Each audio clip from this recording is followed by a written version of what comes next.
Hello friends, तो welcome to my class. दोस्तों आज हम देखेंगे NEET crash course structure of atom का तीसरा वीडियो। दोस्तों यहाँ पर हम पूरे 33 सालों के क्वेश्चंस का डिस्कस कर रहे हैं। आपको कुछ नहीं करना है, आपको चैनल को सब्सक्राइब कर लेना है अगर आप चैनल पर नए हो, बेल आइकन को दबा लेना है और आपको कमेंट में लिखना है #जेनिता classes NEET crash course 2021 chemistry physics biology. दोस्तों चलो शुरू करते हैं और वीडियो को ज़्यादा से ज़्यादा शेयर करना बिल्कुल ना भूलिएगा। चलो देखते हैं। नेक्स्ट क्वेश्चन है दोस्तों हमारा, अगर अभी तक आपने हमारा पहला और दूसरा वीडियो नहीं देखा है तो प्लेलिस्ट में जाके उसे भी देखिए। मोल कॉन्सेप्ट कंप्लीट करा दिया गया है और फिजिक्स का भी नीट क्रैश कोर्स स्टार्ट कर दिया गया है, तो ज़्यादा से ज़्यादा दोस्तों तक शेयर जरूर करें। नेक्स्ट क्वेश्चन है दोस्तों हमारा, the energy of the second Bohr orbit of the hydrogen atom is -328 kilo joule पर मोल। Hence the energy of the fourth orbit would be। दोस्तों हमें सेकेंड बोर ऑर्बिट का एनर्जी दे रखा है हाइड्रोजन एटम का। हम दोस्तों जानते हैं कि E इक्वल टू होता है E0, जो कि N इक्वल टू जब 1 में होता है और साथ में होता है Z²/N²। तो दोस्तों यहाँ पे जो Z की वैल्यू होगी वो 1 होगी क्योंकि ये हाइड्रोजन है। तो हमें क्या पता चलता है कि En जो है वो कितना है, -328 किलो जूल है, ओके, पर मोल। हमें E0 पहले पता करना होगा। सो यहाँ 1 होने वाला है, N की वैल्यू है 2 का स्क्वायर। तो हमें पता चला कि E0 इक्वल टू आ रहा है -328 × 4। ये तो होगा E0 जब N की वैल्यू 1 होगी। अब हमसे पूछ रहा है फोर्थ ऑर्बिट में एनर्जी क्या होने वाली है, मतलब E4 क्या होने वाली है। तो हम कहेंगे E0 1/N², मतलब E0 है -328 × 4 डिवाइडेड बाई Z की वैल्यू तो 1 ही हो जाई है, तो 1 का स्क्वायर कोई मतलब नहीं है। N का स्क्वायर मतलब 4 का स्क्वायर, सो 4 × 4, 4 से कैंसिल हो गया। हमें मिला -328 डिवाइडेड बाई 4, तो 4 8 जा 32, 4 2 जा, सो हमें मिल गया -82। सो करेक्ट आंसर होगा दोस्तों ऑप्शन बी -82 किलो जूल पर मोल, क्योंकि N की वैल्यू बढ़ती जाती है तो जो एनर्जी है माइनस में वो घटती जाती है और एट द इन्फिनिटी पे N इक्वल टू इन्फिनिटी पर हमारी एनर्जी 0 हो जाती है। तो चलो दोस्तों देखते हैं हम नेक्स्ट क्वेश्चन। तो दोस्तों नेक्स्ट क्वेश्चन है हमारा, the frequency of radiation emitted when the electron falls from N equal to 4 to N equal to 1 in a hydrogen atom will be. जो भी फ्रीक्वेंसी हमें निकलेगी रेडिएशन इमिट होगा, क्योंकि electron N equal to fourth orbit से N equal to 1 में jump कर रहा है, तो एनर्जी लूज करेगा, एनर्जी इमिट करेगा, ठीक है। तो उसकी हमको फ्रीक्वेंसी बतानी है। एनर्जी इमिट करेगा रेडिएशन के फॉर्म में, तो जो रेडिएशन निकलेगी उसको उसका हमें फ्रीक्वेंसी बताना है। ओके दोस्तों, यहाँ पर H दे रखा है -2.18 × 10⁻18 जूल पर एटम। ओके दोस्तों, तो हाइड्रोजन के लिए हमें ऊर्जा दे रखा है, हमें डेल्टा E कैलकुलेट करना होगा। डेल्टा E इक्वल टू हम कहेंगे 2.18 × 10⁻18, क्योंकि ये जो आयनाइजेशन एनर्जी है यही एनर्जी हमें देनी पड़ती है किसी भी इलेक्ट्रॉन को ग्राउंड स्टेट से फ्री स्टेट में लाने के लिए, मतलब N इक्वल टू इन्फिनिटी तक ले जाने के लिए या एटम से बाहर निकालने के लिए हमें देनी पड़ती है इतनी ही ऊर्जा प्लस में। तो हमें आयनाइजेशन एनर्जी दे रखा था, हम जानते हैं होता है 1/N1² -1/N2²। तो दोस्तों N1 की जगह पर हम चलो पुट करते हैं -2.18 × 10⁻18 1/4 का स्क्वायर -1/1 का स्क्वायर, सो हमें क्या मिलेगा -2.18 × 10⁻18, ओके, 10⁻18। और ये देख रहे हो 1/16 हो जाएगा -1/1, सो ये क्या होगा 16, तो 1 -16, तो हमें मिलेगा -15/16, तो क्या मिलेगा -15/16, माइनस ये प्लस हो गया, कट करते हैं हम तो हमें क्या मिलेगा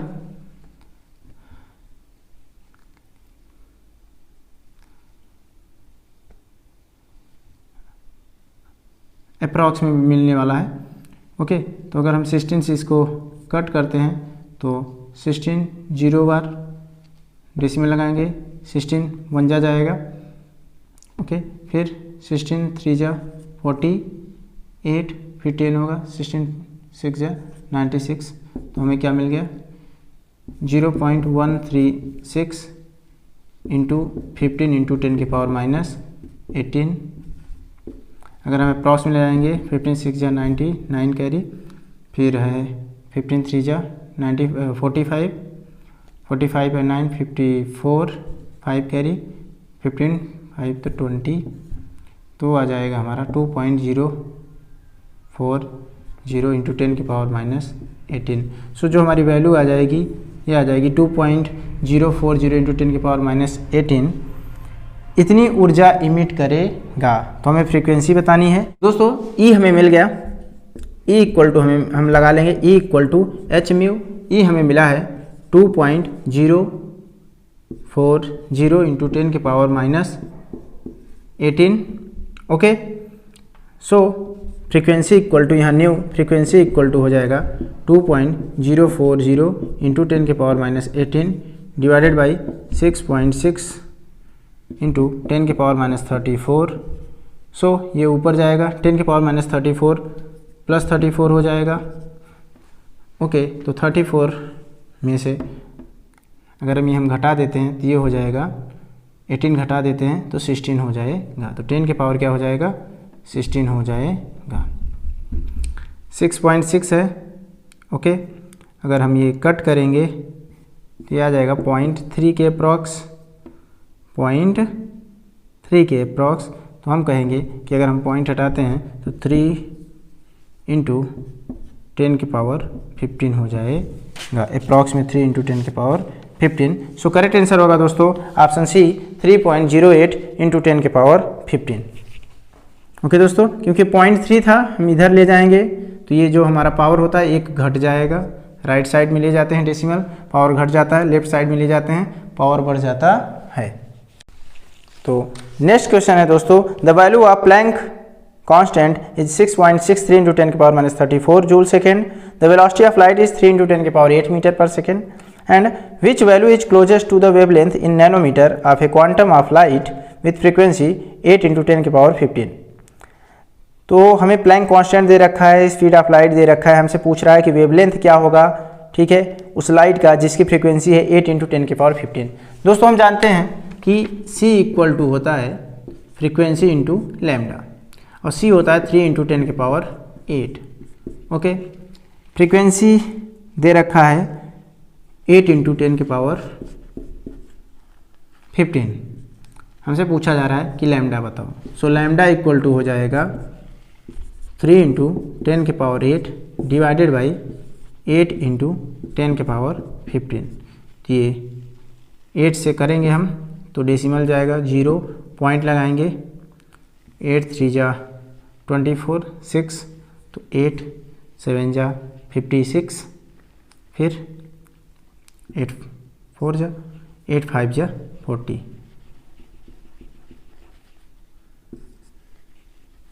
8 5 जा 40।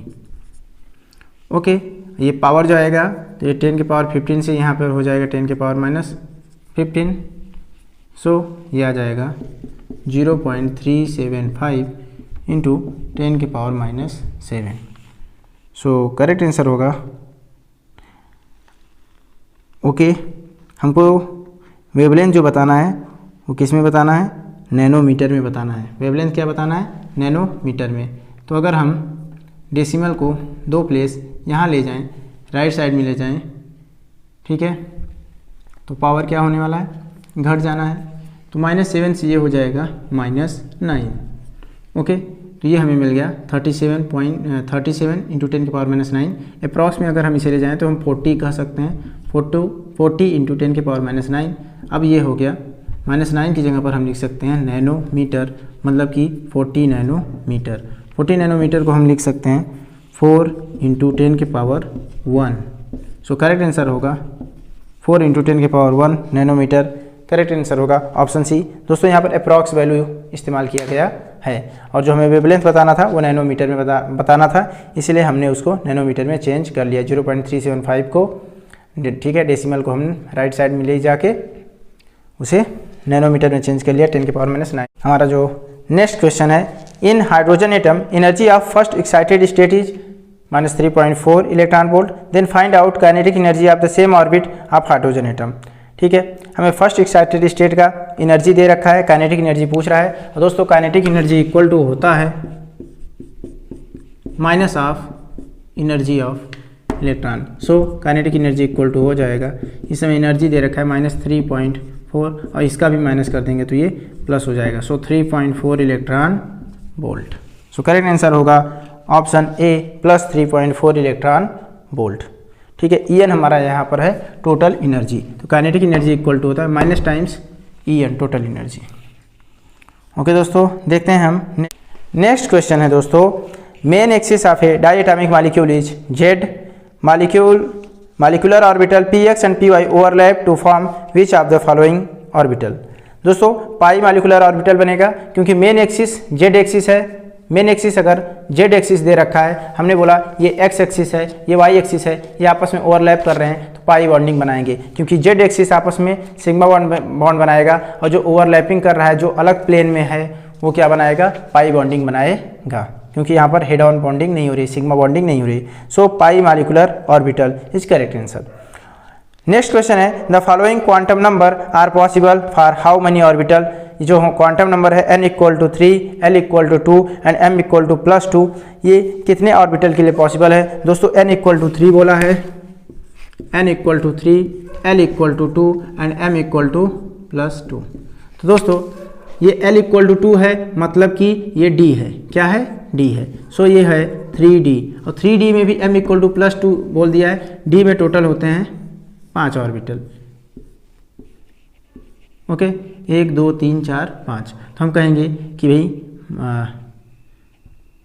+2 अगर इधर से कर रहे हैं तो +2 +1 0 -1 -2, या ऐसा भी कर सकते थे, इधर से करते तो -1 -2 0 +1 +2। तो दोस्तों हम एक ही ऑर्बिटल को इस तरह से डिनोट कर सकते हैं, क्योंकि इसके लिए n की वैल्यू 3 रहेगी, ठीक है, l की वैल्यू 2 रहेगी और m की वैल्यू +2 रहेगी। ओके, तो इससे एक ही ऑर्बिटल डिनोट होता है। जब भी 3 क्वांटम संख्या दे रखा है तो एक ऑर्बिटल डिनोट होगा, और जब 2 क्वांटम संख्या दे रखा है n = 3 l = 2, तो उस सब सेल के सारे ऑर्बिटल को वो डिनोट करेगा। अगर n = 3 होता, l = 2 होता, हमसे पूछता कितने ऑर्बिटल डिनोट करेगा, 5 ऑर्बिटल डिनोट करेगा, क्योंकि l = 2 किसका होता है, d का होता है, और d में 5 होते हैं। l = 3 होता तो 7 होते, क्योंकि f। तो देखते हैं नेक्स्ट क्वेश्चन। नेक्स्ट क्वेश्चन है दोस्तों, for given energy E = 3.03 × 10⁻⁻19 joule, corresponding wavelength is. Energy दे रखा है, हमसे करस्पॉन्डिंग वेवलेंथ पूछ रहा है, लगा लो E = hc/λ, E = hc/λ। Okay दोस्तों, एनर्जी दे रखा है 3.03, ओके 3.03 × 10⁻⁻19, ओके, और h है 6.6 × 10⁻34, c है 3 × 10⁸, और लैम्डा कैलकुलेट करना है। सो लैम्डा को हम इस तरफ भेजेंगे तो हमें क्या मिलने वाला है, 6.6 × 10⁻34 + 8 10⁻26 × 3 डिवाइडेड बाई 3.03 × 10⁻19। ओके, -19 ऊपर जाएगा तो +19 हो जाएगा, ये 3 से ये 3 कट गया, तो हमें क्या मिला, 6.6 × 10⁻26 + 19 तो हो जाएगा -7। क्या मिल जाएगा, -7। अप्रॉक्स हमें वैल्यू बताना है, तो हम कहेंगे कि अगर हम दो प्लेस राइट साइड में ले जाएं तो ये हो जाएगा 660 × 10⁻⁹, मतलब कि 660 नैनोमीटर। अप्रॉक्स में ऐसा किसका है, 656 नैनोमीटर। ऐसा 656 इसलिए आया क्योंकि ये था 1.01 से अगर हम डिवाइड करते तो 656 आता, और अगर हमने इसे 1 मान के किया तो 660 नैनोमीटर आया। तो अप्रॉक्स रिजल्ट भी चलेगा। सो करेक्ट आंसर होगा option D 656 nanometre, 656 nanometre. Next question देखते हैं।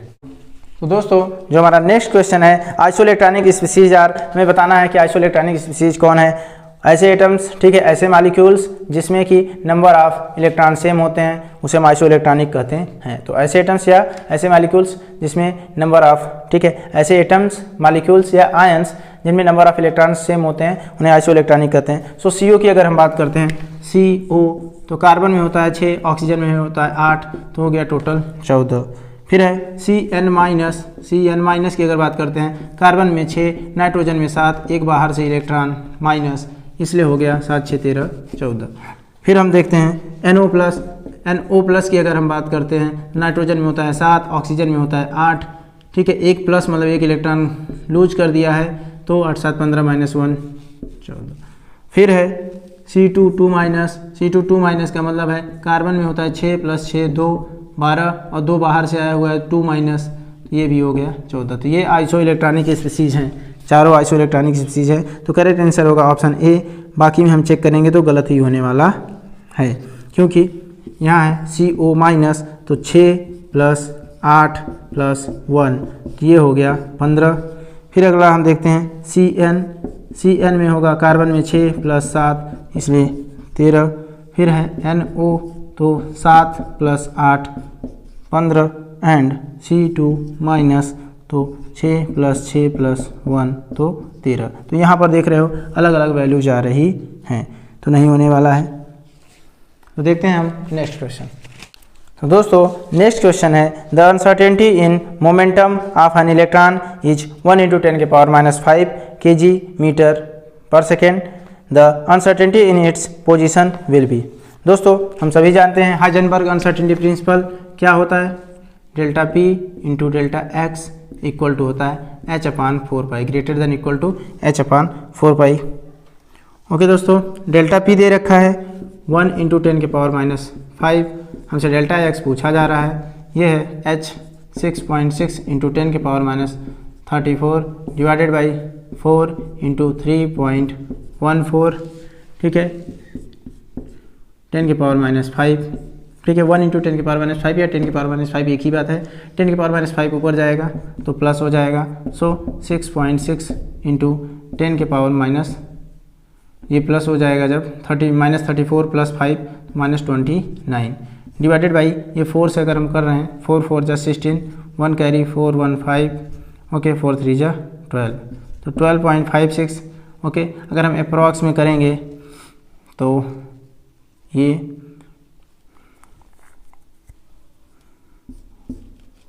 कट करने पर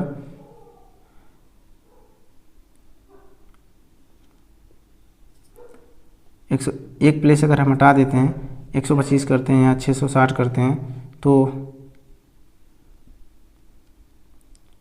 अप्रॉक्स 5 बार, या हम कह देंगे 0.495 बार।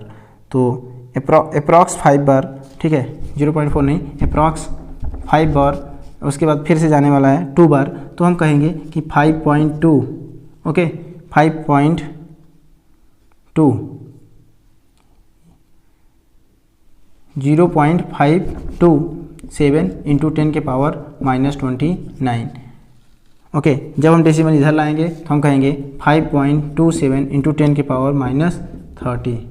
सो करेक्ट आंसर होगा ऑप्शन ए, 5.27 × 10⁻30 मीटर। तो अप्रॉक्स रिजल्ट भी चलेगा, ठीक है, बड़े आसानी से अप्रॉक्स रिजल्ट चलेगा, क्योंकि देखो यहाँ ऊपर था 6 और नीचे था 12, और 6/12 करते तो 1/2, और 1/2 की वैल्यू जो होती है वो 0.5 होती है।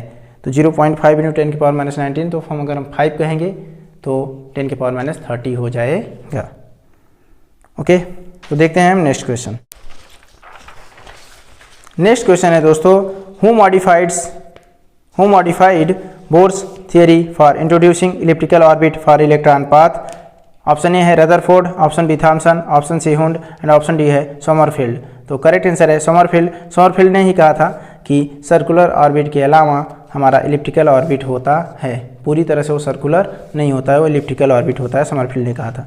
नेक्स्ट क्वेश्चन है, the de Broglie wavelength of a particle with mass 1 gram and velocity 100 gram metre per second is. हमें डी ब्रॉगली वेवलेंथ बताना है बॉडी का, पार्टिकल का, ठीक है। तो लैम्डा इक्वल टू है h/mv। ओके दोस्तों, तो लैम्डा इक्वल टू h है 6.6 इंटू 10⁻34, ठीक है। मास है हमारा ग्राम में, तो हम उसे केजी में बदल लेंगे, 1 इंटू 10⁻³ कर देंगे तो वो केजी में बदल जाएगा मास। वेलोसिटी दे रखा है 100 मीटर पर सेकेंड। सो दोस्तों यहाँ क्या होने वाला है 6.6 इंटू 10⁻34 और ये 100 इंटू 10⁻3, तो ये हो जाएगा 10⁻1, ऊपर जाएगा तो ये प्लस हो जाना है। सो 6.6 इंटू 10⁻33, क्योंकि 10⁻1 ऊपर जाएगा तो प्लस हो जाएगा। तो करेक्ट आंसर होगा दोस्तों ऑप्शन सी 6.63 इंटू 10⁻33 मीटर। देखते हैं नेक्स्ट क्वेश्चन। नेक्स्ट क्वेश्चन है दोस्तों the Bohr orbit radius for the hydrogen atom is approximately 0.53 angstrom. The radius for the first excited state n equal to 2 orbit is। दोस्तों हम सभी जानते हैं कि r n इक्वल टू होता है r नॉट, जो कि जब n इक्वल टू 1 होता है तो उसके लिए r नॉट होता है रेडियस, ठीक है। और फिर n square, okay, n square upon में z, तो z की वैल्यू तो यहाँ पर 1 ही होने वाली है। सो r2 अगर हमें पता करना है, मतलब कि एट द ऑर्बिट 2 में अगर हमें, इन ऑर्बिट 2 में अगर हमें बताना है कि रेडियस क्या होगा, तो कहेंगे 0.53, ये और नॉट दे रखा है 0.53 एंगस्ट्रॉन, ठीक है। और n की वैल्यू हो जाएगी 2 का स्क्वायर, मतलब कि 0.53 एंगस्ट्रॉन इंटू 4, 4 3 जा 12, 2 1 कैरी 4 5 जा 2, सो 21, तो आ जाएगा 2.12 एंगस्ट्रॉन। तो करेक्ट आंसर होगा ऑप्शन डी 2.12 एंगस्ट्रॉन। तो बहुत ही आसान था ये भी क्वेश्चन। अब हम देखेंगे नेक्स्ट क्वेश्चन। करेक्ट आंसर है इसका ऑप्शन डी।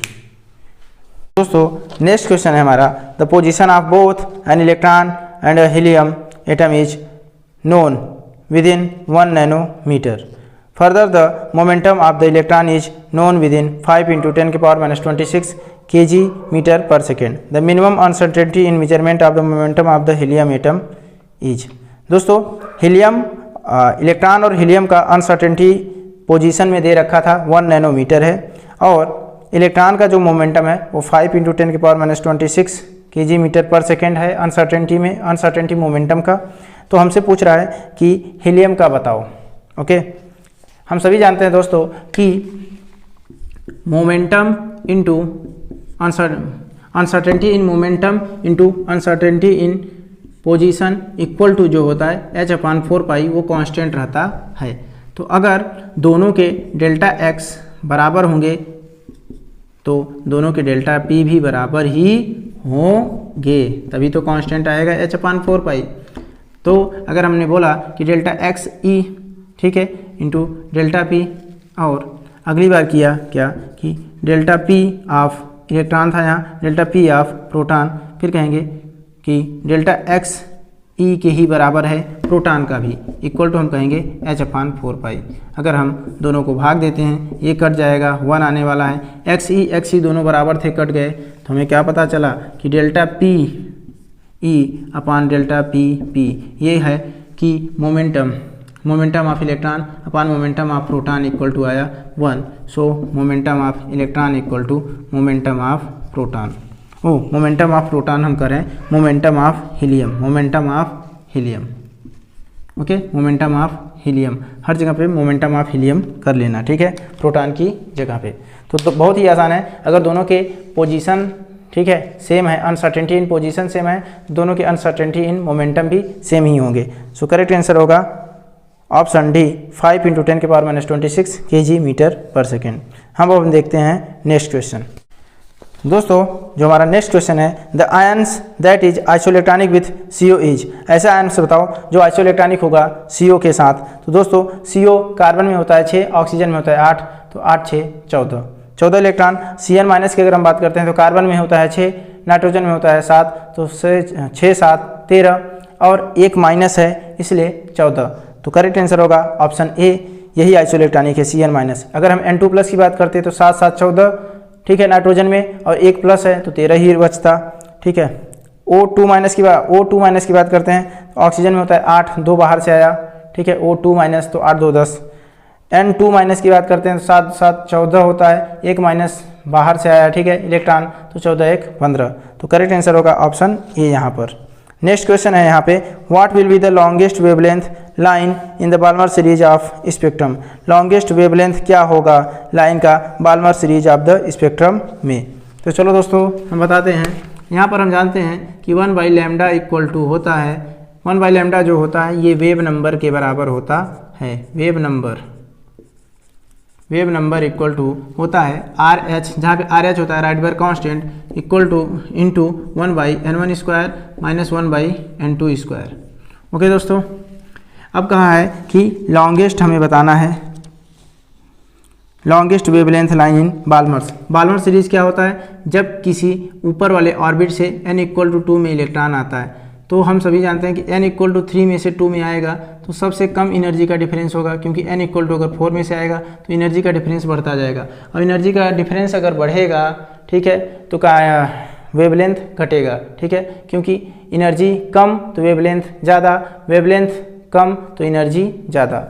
सो यहाँ पर लॉन्गेस्ट वेवलेंथ पूछा है तो एनर्जी कम होनी चाहिए, मतलब ज़रूर 3 में से 2 में इलेक्ट्रॉन को आना चाहिए, जहाँ पे RH की वैल्यू होती है 1.09677 इंटू 10 के पावर 7 मीटर, ठीक है। और 1/n1 की अगर हम बात करते हैं तो 1/n1 यहाँ पर आएगा 3 का स्क्वायर माइनस 1/2 का स्क्वायर, आराम से हम कर लेंगे, चाहे 2 का स्क्वायर माइनस 3 का स्क्वायर कर लेंगे, ये तो अंडरस्टूड है। ओके, तो यहाँ से आने वाला है 9 और ये आने वाला है 4, तो हो जाएगा 36। तो 9 4 जा 36, सो 4 माइनस 4 9 जा तो ये 9, तो आ जाएगा -5/36। अगर ये माइनस रहा होगा तो माइनस ही रहता भी है, तो हम क्या कहेंगे कि ये आ जाने वाला है माइनस माइनस प्लस हो जाने वाला है, तो आएगा 1.09677 इंटू 10 के पावर 7 इंटू 5/36 इक्वल टू हमें मिलेगा 1/λ। क्या मिलेगा 1/λ। तो लैम्डा इक्वल टू, लैम्डा को हम इस तरफ भेजेंगे तो लैम्डा इक्वल टू हमें मिलने वाला है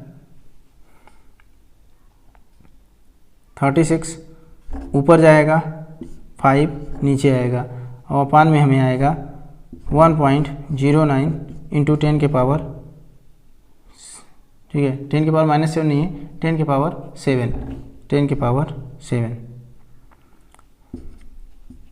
तो दोस्तों अगर हम अप्रॉक्स में लाएंगे तो ये हो जाएगा 5 7 जा, ठीक है 35 और 5 2 जा, सो 7.2। ये 10 के पावर 7 ऊपर जाएगा तो 10 के पावर -7 हो जाएगा, 10 के पावर -7 हो जाएगा। 1.09 को हम 1 ही मान लेते हैं, तो लैम्डा इक्वल टू लगभग 700 के करीब आना चाहिए, ठीक है, क्योंकि 7.20 को अगर मैं हटाऊंगा तो 720 इंटू 10 के पावर -9 हो जाएगा, -7 से -9 हो जाएगा, तो इतना आना चाहिए अप्रॉक्स वैल्यू इसका, ठीक है 720 नैनोमीटर के करीब आना चाहिए। तो करेक्ट आंसर होगा ऑप्शन ए में है 546, ऑप्शन बी में है 656, option C 566 and option D 556। तो करेक्ट आंसर होना चाहिए ऑप्शन बी, क्योंकि यही है 656 जो कि 700 के करीब है। और ये 700 ऐसा इसलिए आया क्योंकि हमने यहाँ पर बहुत सारे टर्म, यहाँ पर हमने बहुत सारे जो टर्म थे उसको इग्नोर कर दिया था, जो डेसिमल वैल्यू थे उनको भी हमने इग्नोर कर दिया था, तो इसलिए ऐसा आया हुआ है 1.09 एंड बहुत सारी चीज़ों को। सो दोस्तों आज का वीडियो हम यहीं पर समाप्त करते हैं, मिलते हैं नेक्स्ट वीडियो में जहाँ पर हम बाकी बचे हुए क्वेश्चंस को देखेंगे। तो थैंक यू फॉर वाचिंग दोस्तों। आपको क्या करना है कमेंट में #जैनिता क्लासेस नीट क्रैश कोर्स 2021 और वीडियो को लाइक करना है और चैनल को सब्सक्राइब करना है और ज़्यादा से ज़्यादा दोस्तों तक शेयर करना है। थैंक यू फॉर वॉचिंग दोस्तों।